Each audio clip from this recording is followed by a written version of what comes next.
Recording in progress. Mr. Haley? Yeah. I think I heard your lawyer's gonna be here around 10:30. Oh. But I also noticed that it's past 10:30, but that's what I heard. That's the last I heard. All right. Ms. Mitchell, do you want to unmute your device?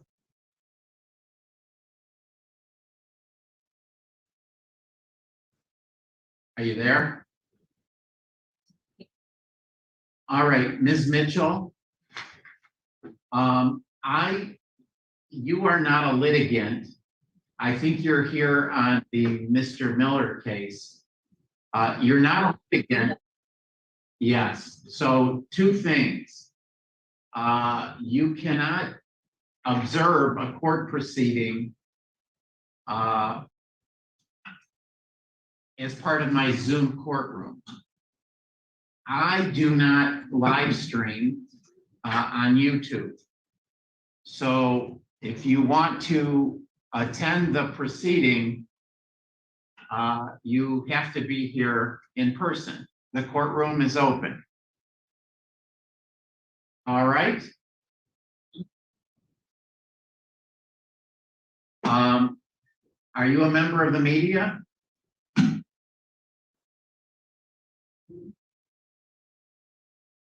Well, you should have said yes.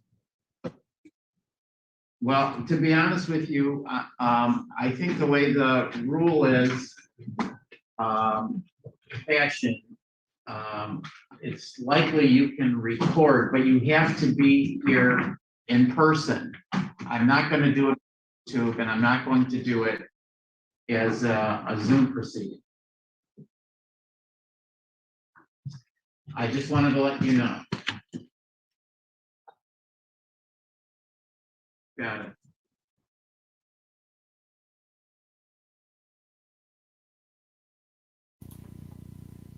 Okay, hopefully you guys can hear me. I am, who is this? 12 Veils. Good morning, 12 Veils. How are you? It's been a long time. Thank you for stopping by and hanging out. Listen, okay, so what the judge is saying, if you guys have not heard that little exchange, I guess his courtroom rules is that he will not allow media or content creators, or however,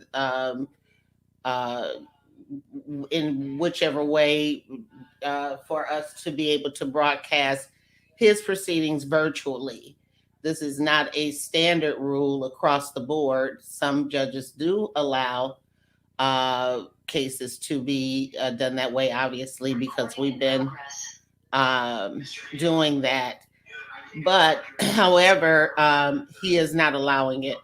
So the only way that I will be able to bring you the proceedings in this particular case under this judge probably is to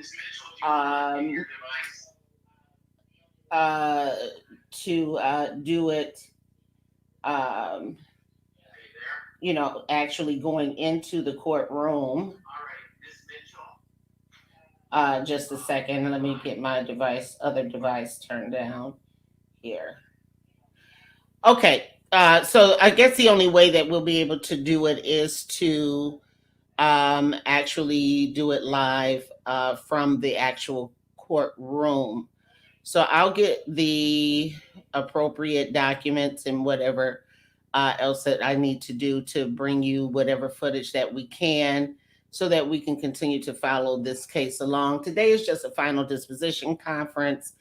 Probably will be a very short hearing, unless they have a lot to hash out in terms of scheduling for the probable cause hearing and any other preliminary motions and things like that. I'm not sure what is on the table at this point, because documents are not even available on this case yet for us to, you know, track where the case stands at this time.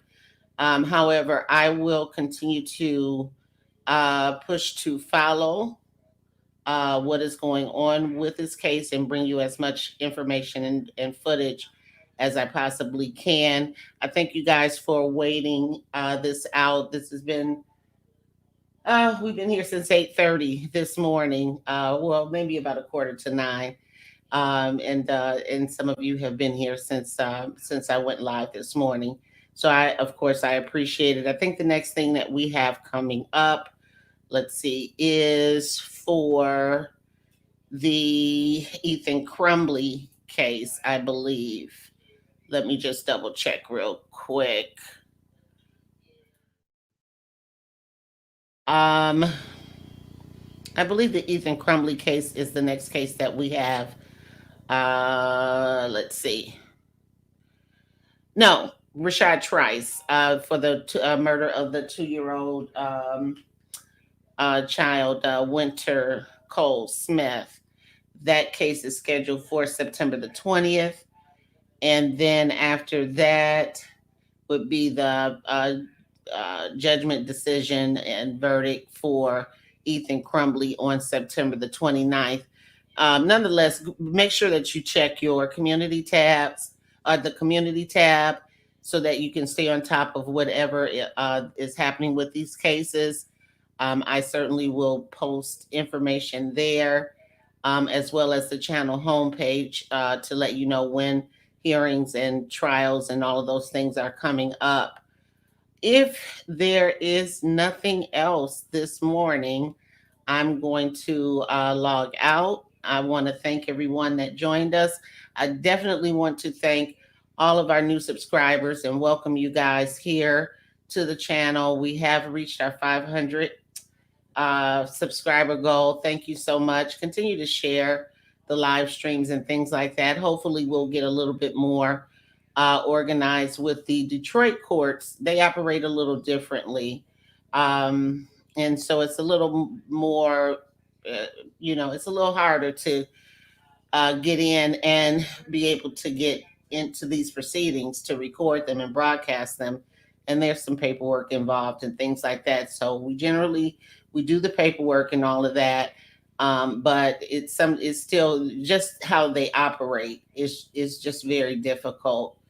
And a lot of work to try and get these hearings, get access to these hearings and bring them to you live. So that's why we kind of go back and forth, and we're waiting in the waiting room. Sometimes we're waiting on other cases to be called. Sometimes you got to sit through other cases.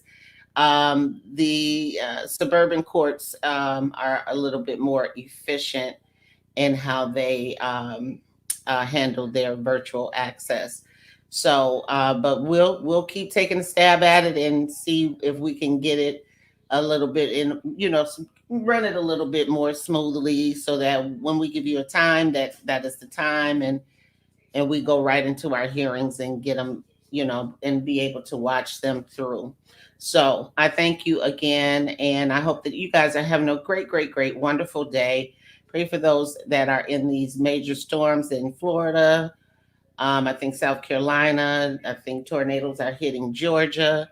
There's a lot going on throughout, and of course, those in Hawaii and Maui that went through all of the fires and all of that stuff. So prayers up for them as well, and we will see you guys next time. Take care.